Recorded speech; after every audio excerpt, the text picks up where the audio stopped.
Hi again. Today I'm with David Thunder, directed from Pamplona in Spain. Hello, good night. Hello, good evening. Good to be here.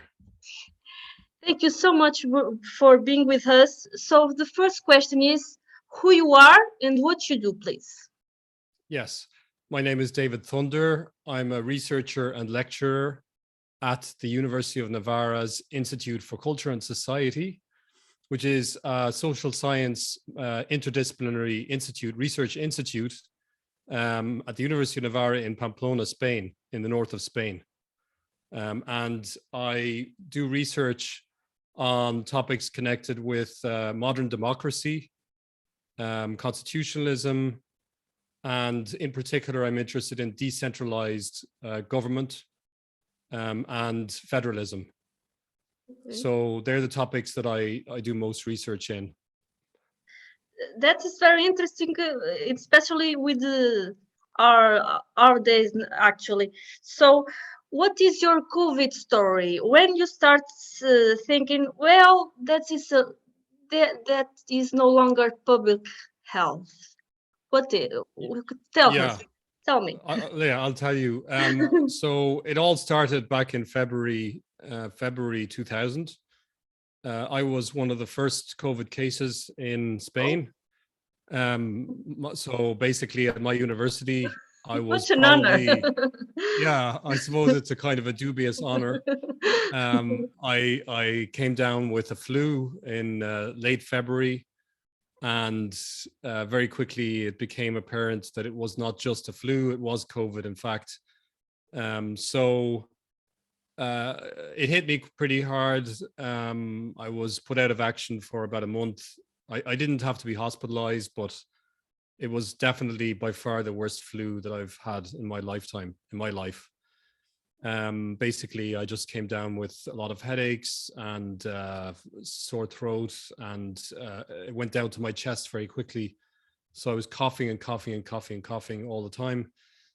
So it was quite, I mean, it was uncomfortable, and I just stayed at home all the time. And it coincided with the lockdown in Spain, the very severe lockdown. So in a way, it was providential that I was so sick, because I wouldn't have wanted to be walking around outside much anyway, or socializing. So I would say that from the very beginning, as soon as the lockdowns were being imposed, which was around March 2020, maybe early to mid-March, that was when I realized that something was wrong. I mean, as soon as I saw that we couldn't go out of our homes without permission, as soon as I saw that even exercise was prohibited, outdoor exercise, families couldn't bring their children for walks outdoors, I realized that this just was completely disproportionate and that it was not promoting public health. And I guess also the fact that I realized that this was bringing in a police state, because when you left your home, you could be stopped and asked your reason for being in the street when you're not in a time of war. So this was all very strange to me. And I did write about it in the local newspaper. I wrote quite a few articles against the new public health regime, so-called public health regime. And as the months went by, I saw that more and more countries were embracing the lockdown philosophy without any scientific evidence to support what they were doing. It was basically a kind of gamble or a hunch. And it was more motivated by fear, I would say, than by a rational calculation of risk. So I started writing more about the pandemic in the summer of 2020, and I got more involved, especially on Twitter, and started producing short videos, 2-minute videos for Twitter throughout the second half of 2020 and the first half of 2021, until I was removed from Twitter in October. This just a couple of months ago. for reasons they've never explained to me. And you can't re-enter in the Twitter. Why? Because several people just they get it returns. You don't. You can't do that. No, it's a permanent suspension, and I have attempted to appeal it twice, at least twice, and they just send me a pro forma letter which doesn't engage with any of my arguments and doesn't address the reasons for the suspension. It just says repeat violations of Twitter rules, but they've never explained to me the specific statements I've made that violated the rules. So I have no idea. I don't really know why they suspended me.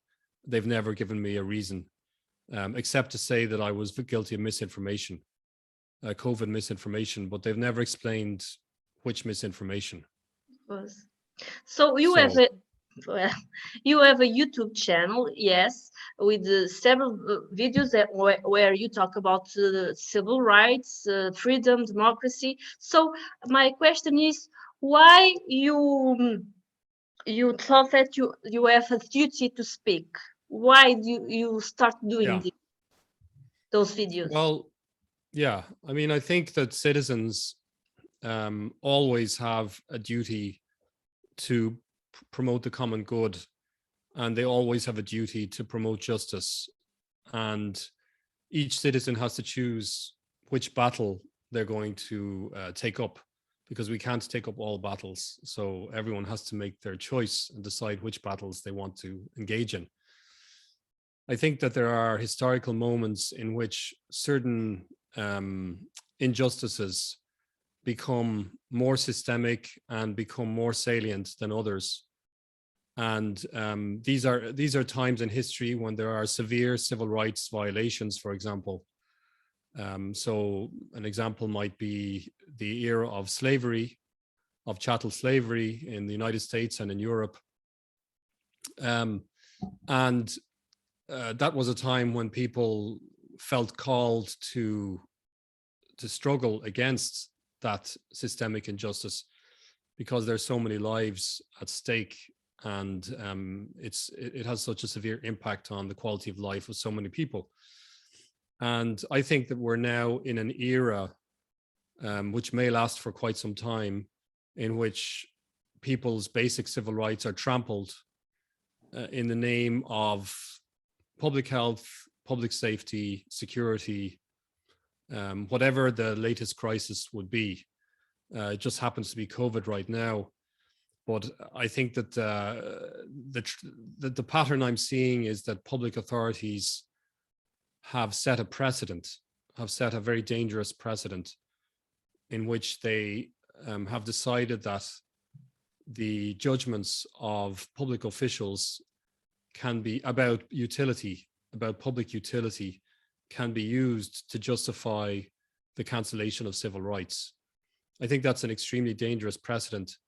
And so the reason that I have engaged so much with this issue of public health and the abuses that are being carried out in the name of public health is because I think in my lifetime, I've rarely seen this level of abuse of power in Western democracy. And I think now is the time for citizens to stand up and make their voices heard.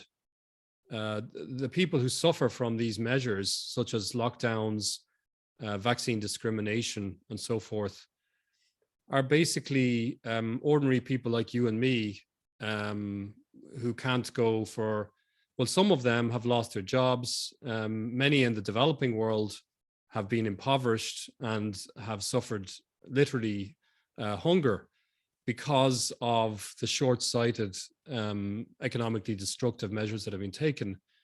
And many people are dying, literally dying, because of these measures. People who have not gotten cancer treatment in time, who have had heart attacks in their home because they're afraid to go to the hospital.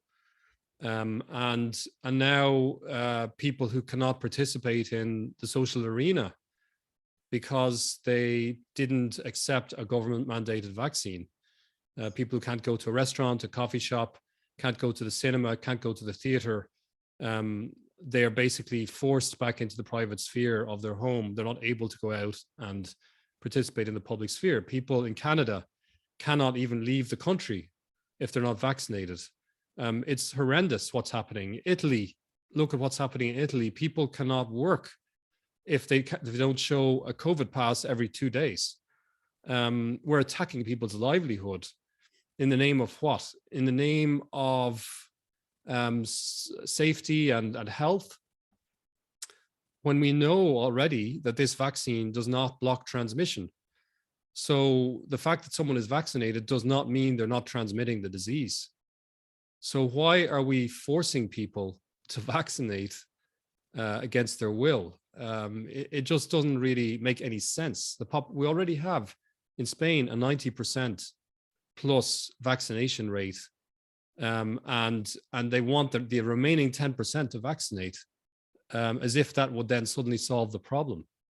It won't, because it's based on ideology. It's not based on science, these measures. And so one of the things that's really bothered me is the abuse of science.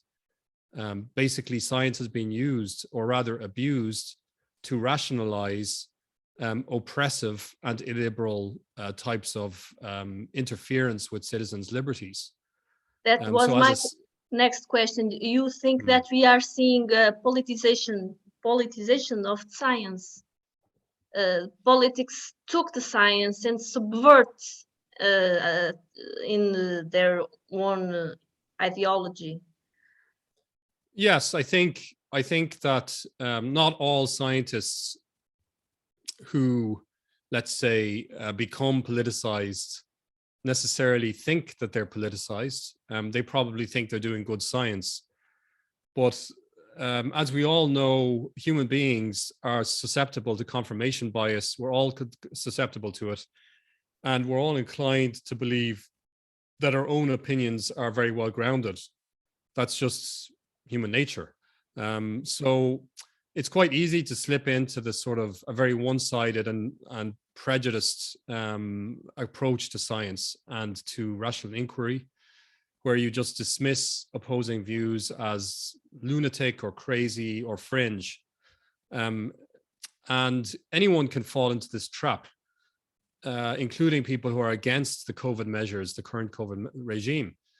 So I think what's happened is that science has become polarized, highly polarized, and the general approach to disagreement has become very narrow-minded and, I would say, intolerant.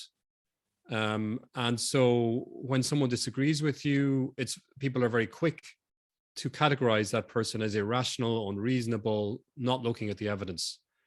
And I've had this experience myself talking to doctors who, I mean, I was at a discussion, a kind of a chat with a few doctors in the room, maybe 5 doctors or 6 doctors.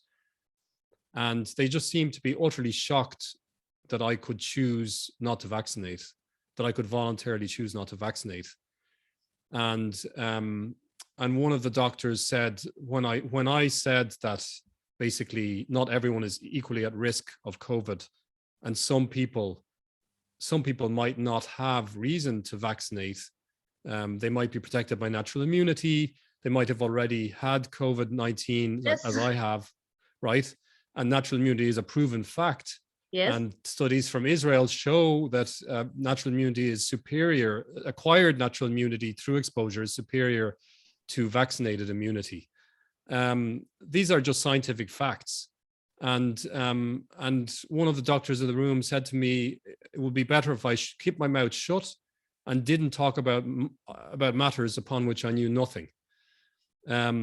So this is an example of someone who prides himself on his scientific credentials. He was not an epidemiologist. He was not an immunologist. He had no expertise in this area. He was an oncologist. But where he thought he was being very scientific and defending science, but he was actually simply attacking someone for expressing an informed scientific opinion just because he disagreed with that person. And this is the kind of thing you're seeing all the time now. where somebody expresses an informed opinion, an evidence-based opinion, and scientists will just dismiss them, not just scientists, also journalists, mainly because they disagree strongly with them, and they formed a preconceived view of what correct science is, in which only certain opinions can be correct science. But science is based on constant contestation, disagreement, dispute, and controversy. That's the only way that science can advance and that we can get closer to the truth. So even though I'm not a scientist, I understand something about the scientific method. I understand that it has to involve contestation, and that it cannot be premised on dogmatism, on the idea that one view must be defended at all costs and that no other view is admissible in the public sphere or is reasonable.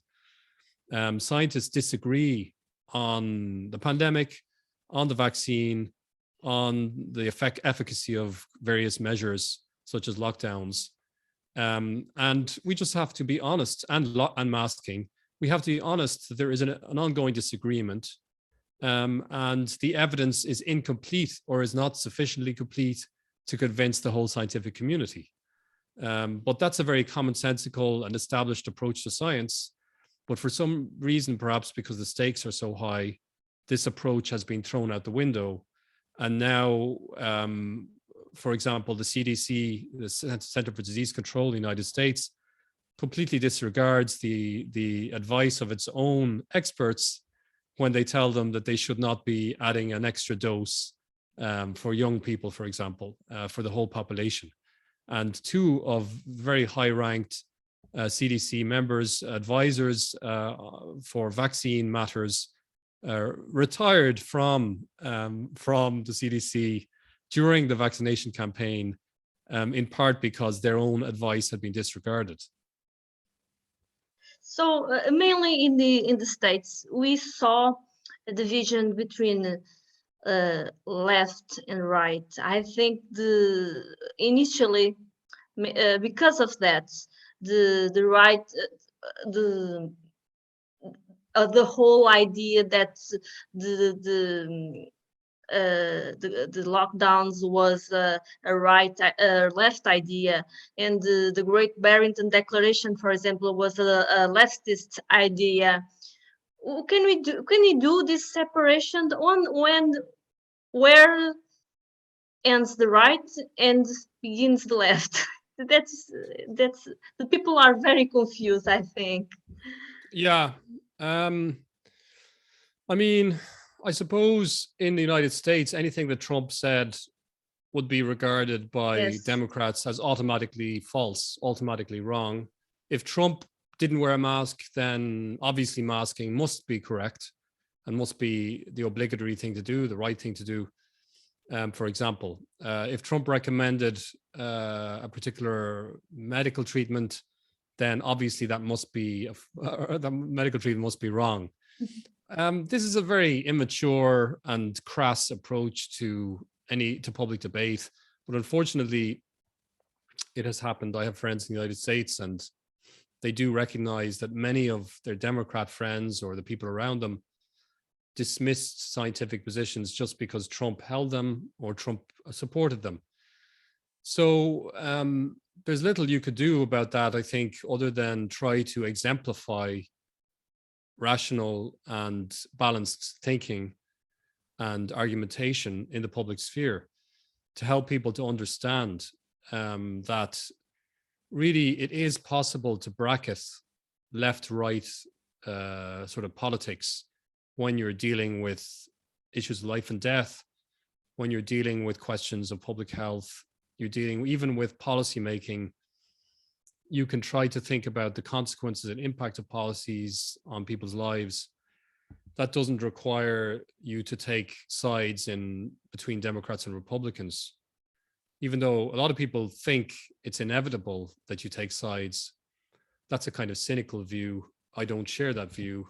I think it's possible to care about human well-being and freedom without supporting a particular, necessarily thereby supporting a particular party.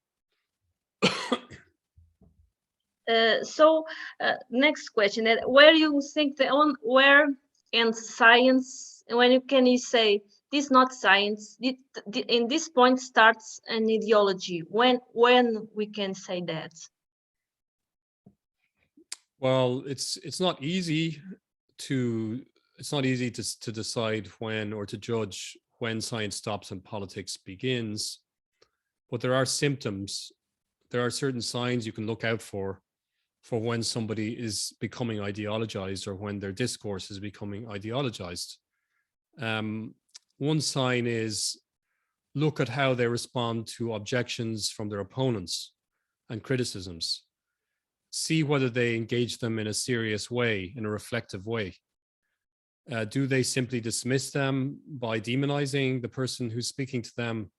If they do that, then they're probably engaging in ideological thinking. Mm-hmm. So that's one example. Another example is, how do they cope with countervailing evidence? So when there's an accumulation of evidence that is problematic for their argument. So for example, when you see basically positivity rates among the vaccinated and unvaccinated in the United Kingdom, basically very, very similar. In fact, the rates are higher among the vaccinated, the detected cases of COVID.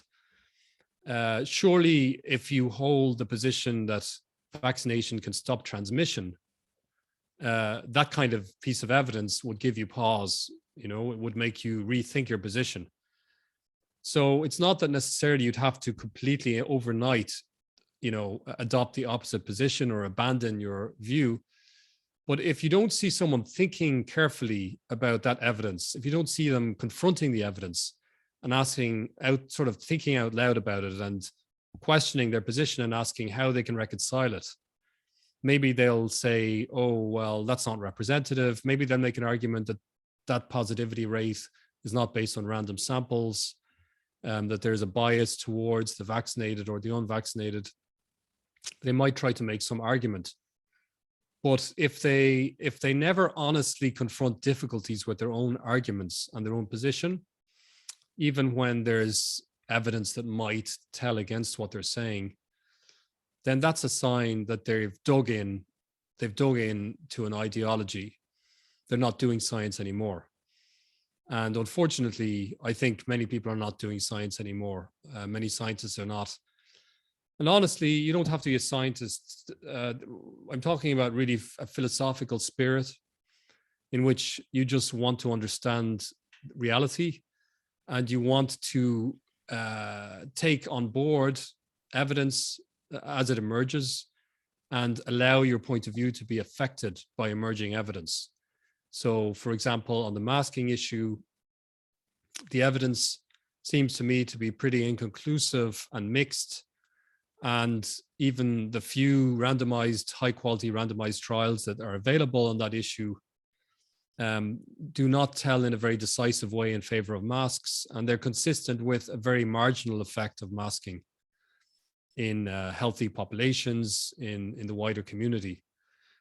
So an honest scientist would have to, I think, could not say that there is hands down proof that masking makes a massive difference to the pandemic.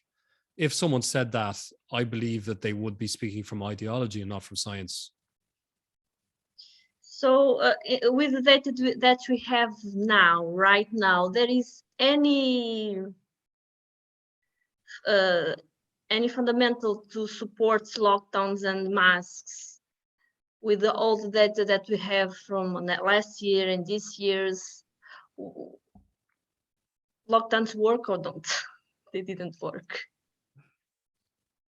From what I've seen of the literature on lockdowns, in which people try to find some correlation between lockdowns and reduced mortality, or between lockdowns and reduced hospitalizations, which are two possible indicators of disease, hospitalizations and mortality. Mortality is probably the most in a way, the most difficult to manipulate, because when someone dies, you can't really pretend Yes, that they're alive. they really die. Yeah, that's pretty definitive. So the problem is that some of that mortality then could be caused by the lockdowns themselves. But I think the basic point is that countries that have introduced sort of strict lockdowns for a protracted period of time have not managed to bring down their mortality levels compared with other countries and controlling for other factors like the population age and the health of the population. So obesity is another really important factor. So certainly, I think from what I've seen, there is no evidence to show that lockdowns, there's no good evidence showing that lockdowns really make a significant positive impact on disease or on the health of a population. If anything, the secondary effects or the collateral harms of lockdowns are most likely to do more harm than good, in fact, on populations. So as far as masking goes, the one situation in which there may be an argument for masking is, say, if you have a specific population in which there's a really high level of infection, and it's in the middle of a severe outbreak. Possibly masking might make sense in certain indoor settings, like trains, maybe. Hospitals would be another example where it's just a high infection level by definition. But I don't see any reason to believe that masking in the wider community on a kind of an ongoing basis would be likely to make much impact on infection levels. I mean, the evidence from, let's say, randomized trials is there've only been a few randomized trials, and one of them from Denmark was basically showed that no effect at all. There was no effect either way. It made no difference. But that was not controlling for, that was basically just going out and about to see if the person who had the mask got infected. And it was in a population that wasn't generally using the mask.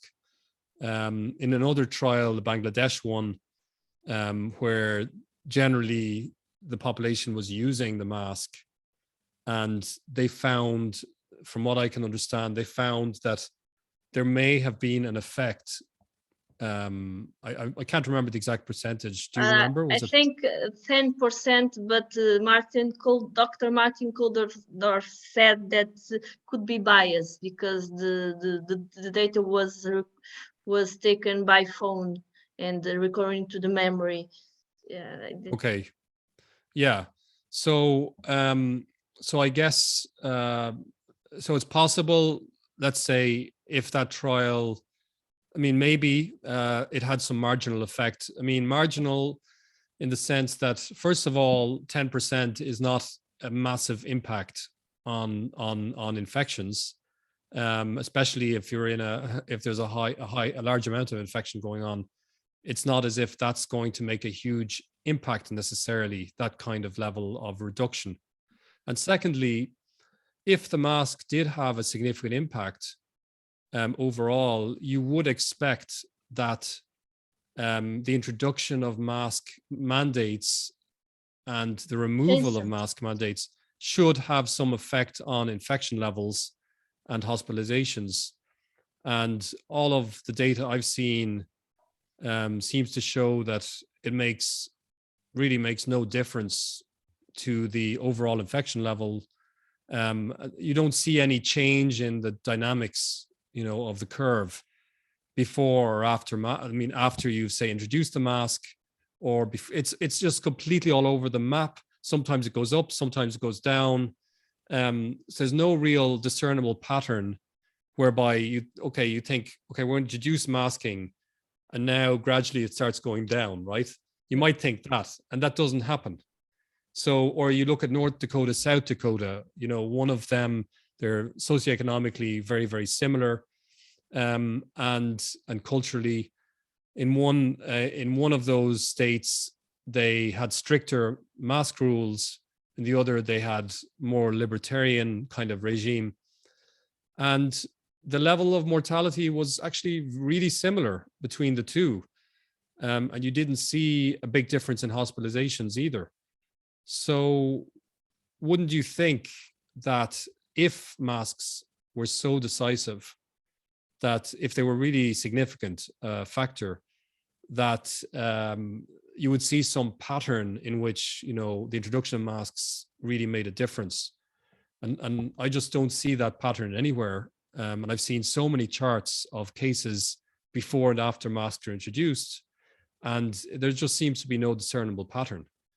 And the other issue is to do with freedom. And generally, I think the effort to make masks compulsory is part of a new philosophy of public health, which basically opts for coercion as the preferred method for advancing health.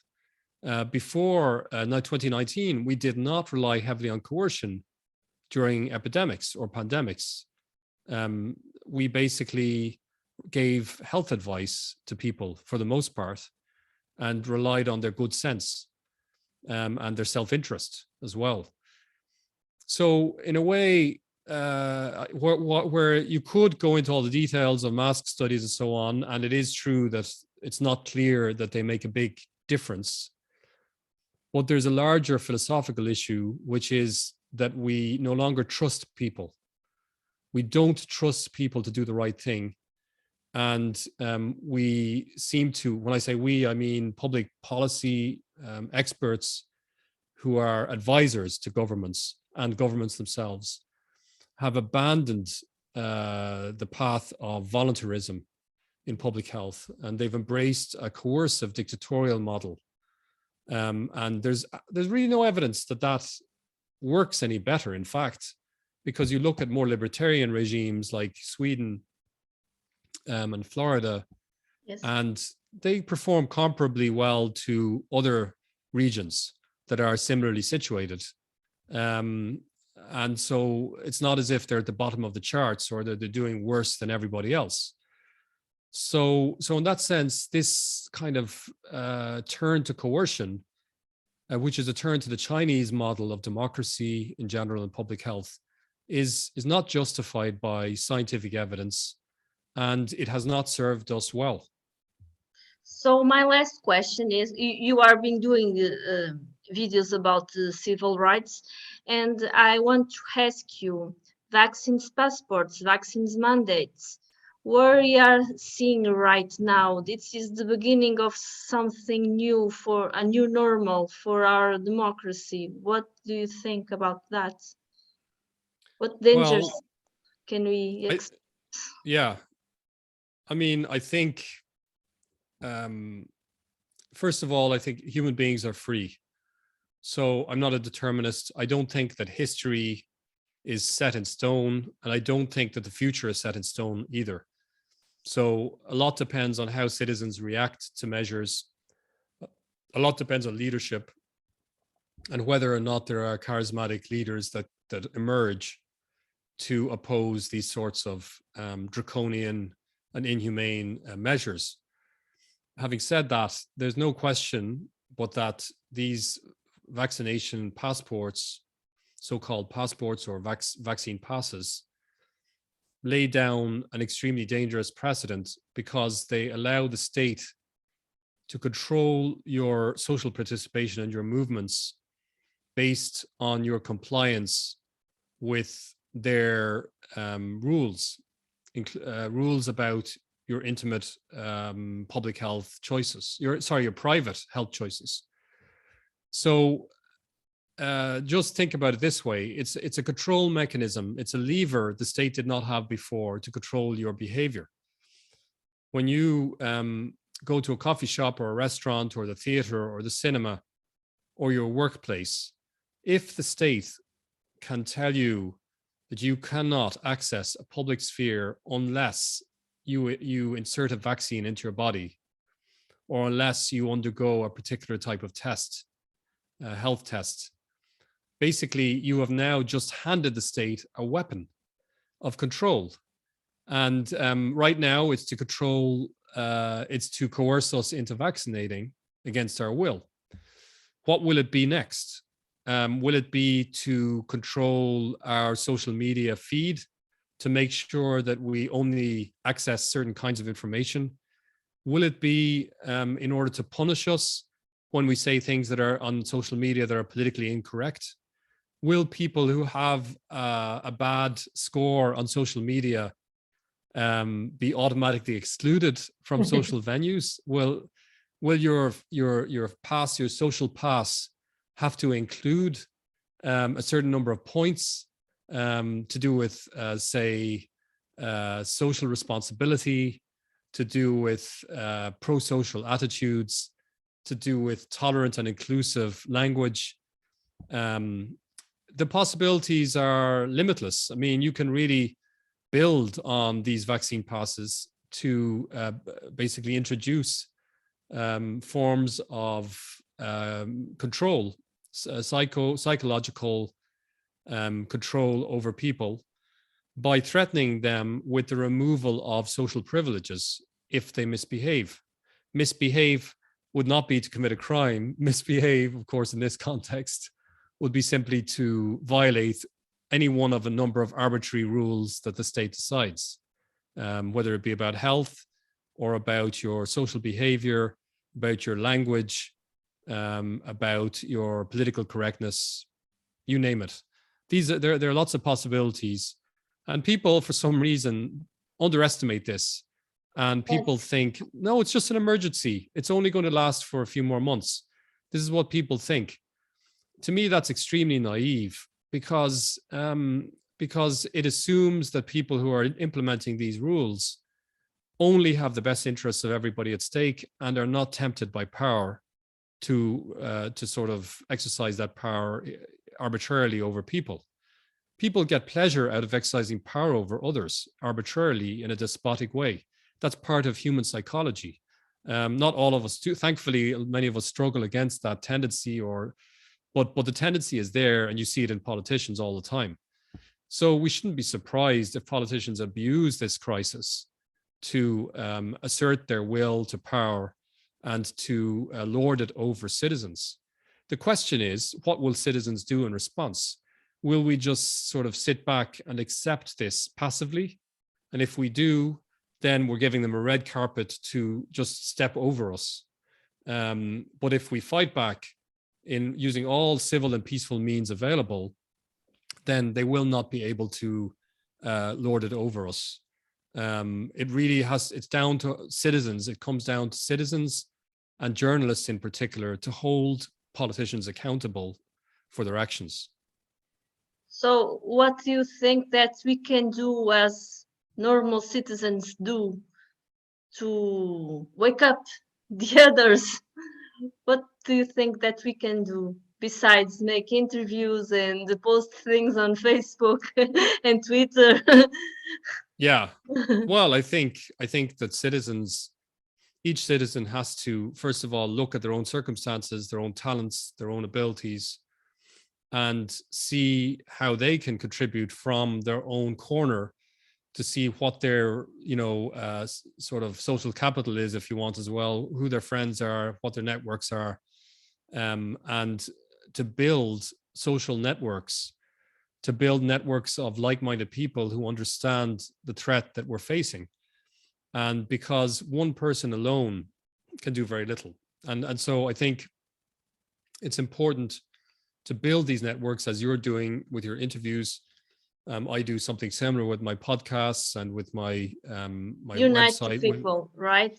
Bring people together and show your face in public. Don't be afraid to show your face. Don't be afraid to weather some pushback from people for going public and talking about these things in public. Go to marches, go to protests, help organize protests in the street. Get out there and kind of make some noise. I think that's really important. I mean, inform yourself, educate yourself, make sure you understand the basic facts of what's going on. find people who are less ideological, more balanced, who will give some credit to both sides, will take in on board, in a way, the evidence, no matter which direction it pushes. And I guess I might just make a little plug for my own blog, there, because I publish regularly there, because I've been sort of pushed out of the mainstream media for the most part. So that's where I really publish my podcasts and my blog posts. And they can find me, that blog is at davidthunder.substack.com. So my full name altogether, davidthunder.substack.com. Otherwise, they can find all of my social media, including Telegram, on davidthunder.com, which is my main website, professional website. Okay. Thank you so much for doing this with me, and keep the fighting, all right? Thank you, Marta. I enjoyed the interview. Bye. Okay, bye now.